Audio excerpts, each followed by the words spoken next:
I'm unhappy. Why? I don't understand.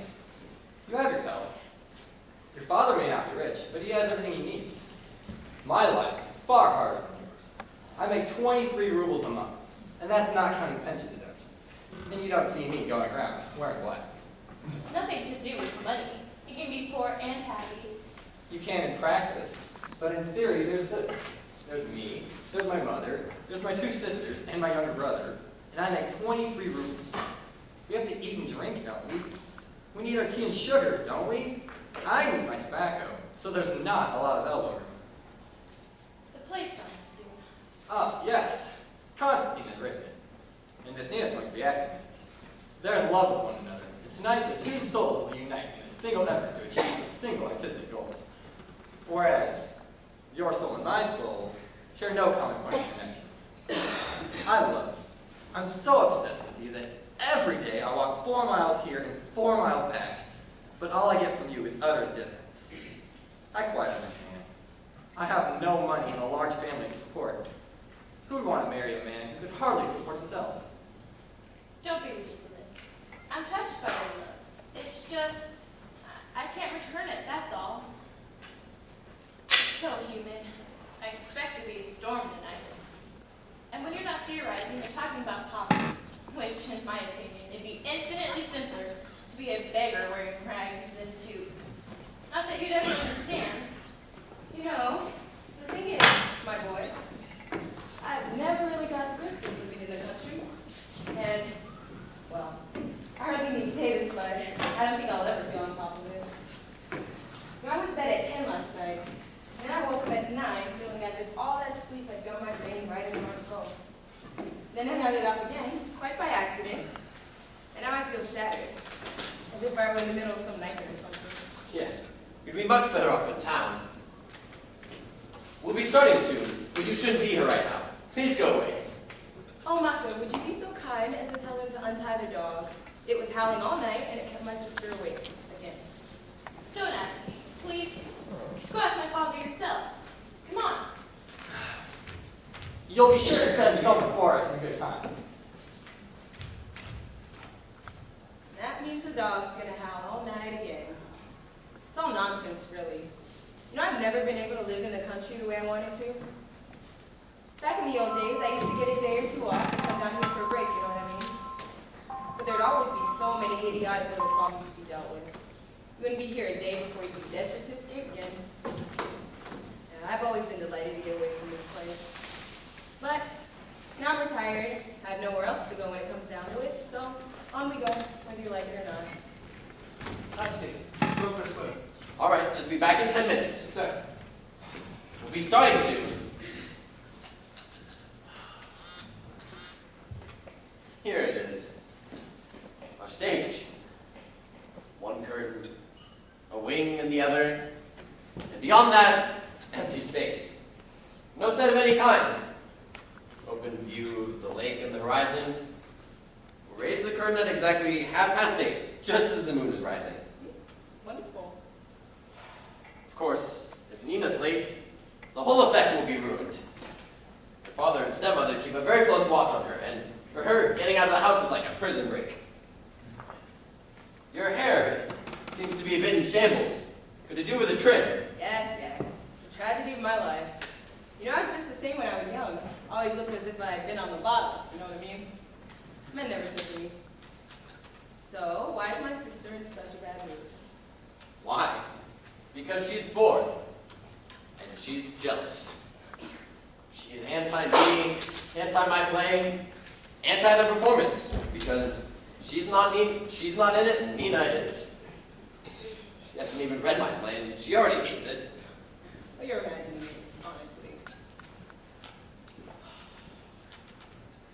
She's angry that even on this tiny little stage, it'll be Nina's triumph and not hers. My mother's a real psychological curiosity.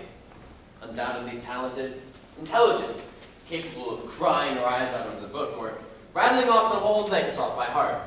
She can look after the sick like an angel. But just try praising Toussaint in front of her. Ha! She's the only one you can praise. She's the only one you can write about. You have to foam at the mouth about her astonishing performance in La Dame aux Camellias, or The Ecstasy of Life.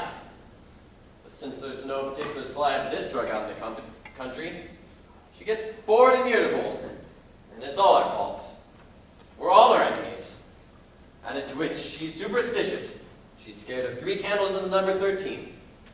And she's stingy. She has 70,000 in the bank in Odessa. I know that for a fact. But just try asking her for a loan and she'll burst into tears. So, you've decided that your mother hates your place, but you're imagining it. You're working yourself up into a lather for no reason. Calm down, your mother adores you. She loves me.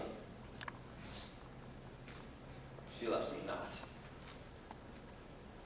She loves me. She loves me not.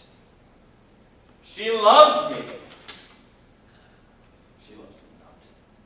See? My mother doesn't love me. How could she? She wants to live and love and wear vivid blouses. But here I am, 25 years old, and I come to remind her that she's not young anymore. When I'm not around, she can be 33. And when I am, she's 43, and she hates me for it. She also knows that I have no respect for the theater. She loves the theater, seems to think she's the sacred cause of art. Whereas, as far as I'm concerned, the theater's in an alley. A fenced-off blind alley. When those geniuses, those priests of the sacred art, get up on that stage, artificially lit in a room with 3 walls, when they try and reenact the way people eat, drink, love, move about and put on their jackets, when they try and concoct some moral out of their crass, dreary lines, some one-size-fits-all, some one petty, oversimplified moral, when I'm handed the same thing over and over and over again, then I run for it. Run away like Maupassant ran for the Eiffel Tower, because its crass vulgarity was pulverizing his brain. You couldn't do without the theater. New forms. We need new forms, and if there are none to be had, we'd be better off with none at all. I love my mother. I love her very much. But her life is futile. She smokes and drinks and spends all her time fretting over that writer she lives with. Her name is never out of the papers, and I'm fed up with it.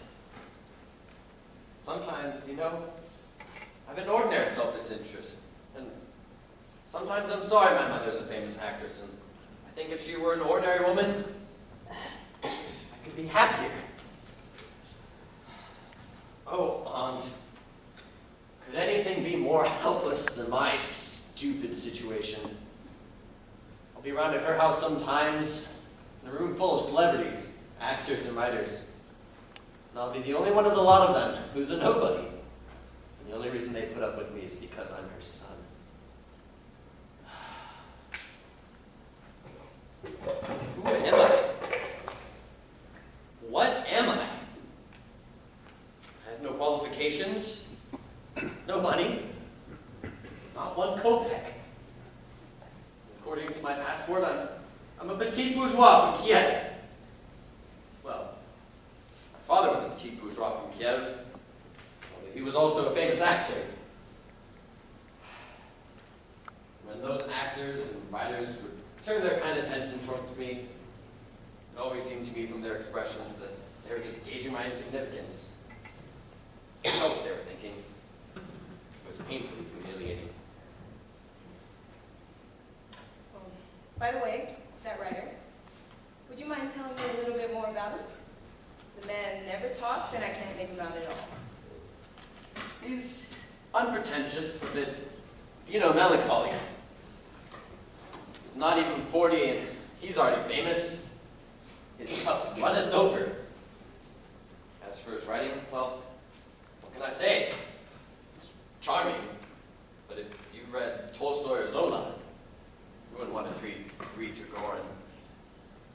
Well, my boy, once upon a time, I had 2 passionate desires.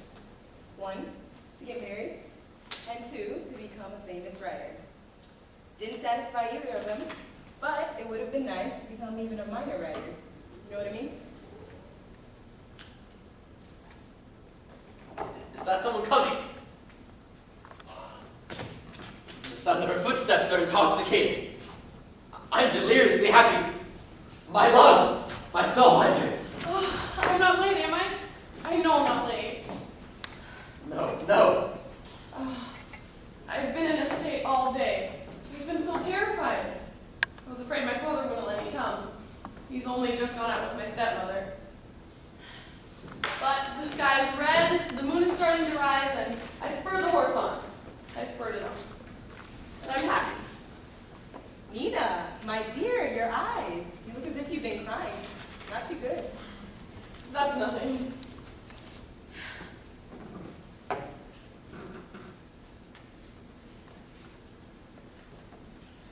We should be starting the play soon. Yes, I have to leave in half an hour. We must hurry. All right, but we must fetch everyone. You know what? I'll go. Too sweet.